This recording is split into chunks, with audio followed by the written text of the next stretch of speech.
ડભોઈથી મહત્વપૂર્ણ સમાચાર સામે આવી રહ્યા છે, જ્યાં ડભોઈની ઓરસંગ નદીમાં મગર સાથે ફાઇટ.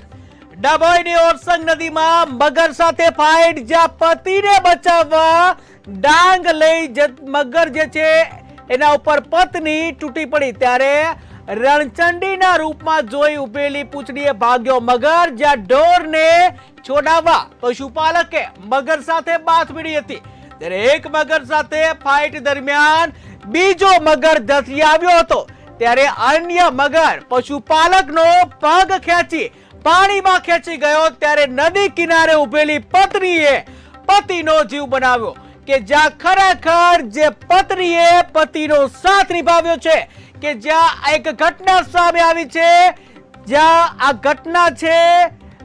ઘટના સામે આવી છે ડભોઈની, જ્યાં ડભોઈની ઓરસંગ નદી છે. ઓરસંગ નદીમાં મગર સાથે ફાઇટ જોવા મળી, જ્યાં પતિને બચાવવા ડાંગ લઈ મગર પર તૂટી પડી પત્ની. ત્યારે પતિને જો કઈ થઈ જાય તો પત્ની રણચંડી બનતી હોય છે. ત્યારે આવને જે કહી શકાય, આ જે કિસ્સો જે છે, આ જે કહાવત છે એને સાચી જે સાર્થક કહીતા એક કિસ્સો સામે આવ્યો છે. ત્યારે પતિને બચાવવા પત્ની ડાંગ લઈ મગર પર તૂટી પડી, ત્યારે રણચંડી રૂપમાં ઉભેલી પૂંછડીએ મગર ભાગ્યો હતો.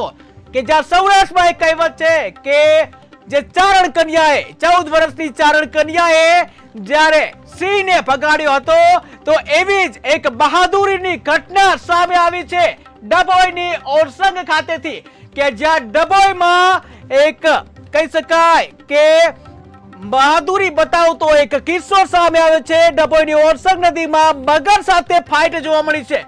સિંહોર સાથે ફાઇટ હોય ત્યારે મગર સાથે પણ ફાઇટ એક જોવા મળી છે, જ્યાં એક વ્યક્તિએ જે એક પશુપાલક છે, આ પશુપાલક પોતાનું જે પશુને લઈને મગર જે અંદર ખેંચી રહ્યો હતો, ત્યારે પશુપાલક પોતાના પશુને બચાવવા માટે જે મગર સાથે બાથ ભીડી હતી, અને જોતામાં એક મગર જે છે એની સાથે ફાઇટ ચાલતી હતી, ત્યારે અન્ય એક મગર પણ સાથે આવ્યો અને જે પતિ જે છે એનો પગ ખેંચી પાણીમાં ખેંચી રહ્યો હતો. ત્યારે જે પત્નીના ધ્યાનમાં આવતા પત્ની ડાંગ લઈ અને મગર ઉપર તૂટી પડી, ત્યારે રણચંડી સ્વરૂપમાં જે પત્ની એ મગર ઉપર તૂટી પડી અને મગરને પકડ્યા છે અને પોતાના પતિનો જીવ બચાવ્યો છે. ત્યારે આ બહાદુરી વાળો કિસ્સો ડભોઈની ઓરસંગ નદીમાં સામે આવ્યો છે, કે જ્યાં પતિનો મગરના મુખમાંથી પતિનો જીવ બચાવ્યો છે. જ્યાં વારંવાર આપણે સાંભળીએ છીએ કે મગરના મુખમાં હાથ નાખવો એ સહેલું કામ નથી, ત્યારે મગર સાથે ફાઇટ કરીને પોતાના પતિનો જીવ બચાવ્યો.